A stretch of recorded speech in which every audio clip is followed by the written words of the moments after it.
De nos jours, il y a ceux qui ferment le royaume des cieux devant les gens, eux-mêmes n'y entrent pas, et ils n'y laisseront pas entrer ceux qui veulent entrer. Jésus a prophétisé que de telles personnes apparaîtraient sûrement dans les derniers jours. De nombreux chefs religieux prétendent croire en Dieu, mais ils font constamment des choses contraires à la parole de Dieu. Nous pouvons facilement trouver de telles personnes près de chez nous.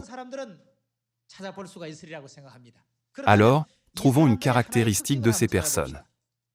Jésus a prédit à l'avance que ces personnes apparaîtraient d'un groupe spécifique.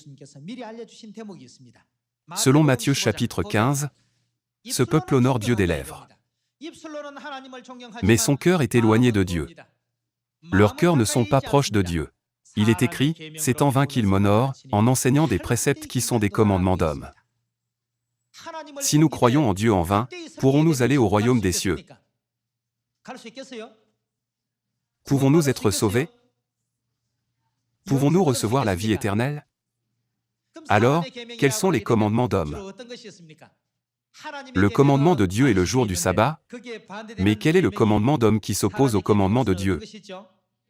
C'est le culte du dimanche. C'est un commandement d'homme qui ne se trouve pas dans la Bible. C'est une règle d'homme qui est aussi une norme des hommes. Ce n'est pas la règle qui contient la promesse de salut de Dieu, cela ne vient pas de Dieu.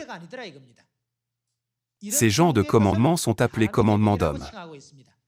C'est une institution créée par l'homme. Alors, quels autres commandements d'hommes les gens observent-ils à la place de la Pâque? Noël existe.